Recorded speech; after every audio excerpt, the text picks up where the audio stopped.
তোমার সাথে আমার আলাপ হয় ফেসবুক থেকে। আমি সেভাবে চিনতাম না তোমায়। কয়েকটা ছবি দেখেছি, দু একবার প্রোফাইল ঘুরে এসেছি তার আগে। তারপর যখন প্রেমে পড়লাম, তখন আমাদের 2 মাস চলছে বন্ধুত্বের। যদি বোঝাতেই হয়, গোটা 5 প্রোফাইল পিকচার, গোটা 10-12 কভার, আর প্রায় 100 পোস্ট, এই ছিল আমাদের সম্পর্কের টাইম লাইন। তুমি ছেড়ে গেছো যে কদিন হলো, তারও একটা টাইম লাইন আছে।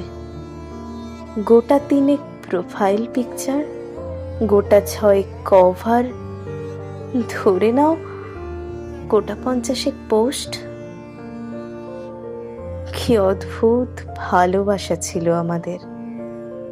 ছেড়ে যাওয়া, থেকে যাওয়ার টাইম লাইন সব কিরকম পাল্টে যায়। তারপর যেদিন আমি তোমার ব্লক লিস্টে যাই, সেদিন থেকে কত লেখা লিখেছি, কত পোস্ট শেয়ার করেছি। তুমি হয়তো দেখোইনি, বা দেখেছো হয়তো বন্ধুদের প্রোফাইল থেকে। আচ্ছা, কখনো ভেবে দেখেছো একসময় কত পরিচিত ছিলাম আমরা, আর এখন আমরা চিনি না একে অপরকে। এই সুবিধাটা ফেসবুক আমাদের দিল। যাকে ভুলতে চাও জোর করে, তার অনিচ্ছায় তাকে তুমি তোমার চোখের সামনে থেকে সরিয়ে দিতে পারো, ব্লক করে দিতে পারো। তারপর আরো কত পোস্ট করতে থাকি আমরা। টাইমের সাথে সাথে টাইম লাইন পাল্টে যায়। কিন্তু ভেবে দেখেছো কি, এক সময় তুমি যাকে চাইলে নির্দ্বিধায় তাকে এমন পর্যায়ে ঠেলে দিলে আর কোনো দিন কথা হবে না। একটা বয়স পার করার পর যখন মনে পড়বে, পারবে খুঁজতে, পারবে আনব্লক করতে। যখন লগ ইন বা লগ আউট করার ক্ষমতা, সামর্থ্য আর থাকবে না, একটা বয়স মনে করার পর মনে থাকবে আনব্লক করার কথা। শুধু এটুকুই বলার ছিল তোমায়, ফেসবুক থাকবে তো চিরকাল।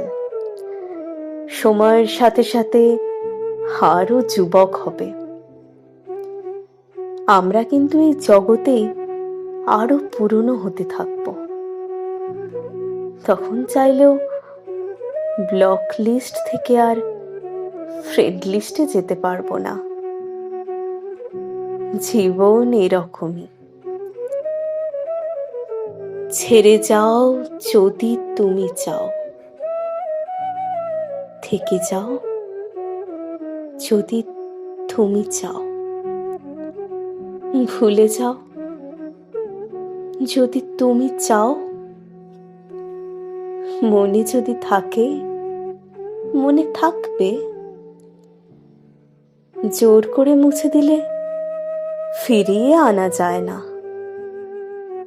একদিন সবাই পাসওয়ার্ড ভুলে যায়, তা জীবনের হোক বা ফেসবুকের।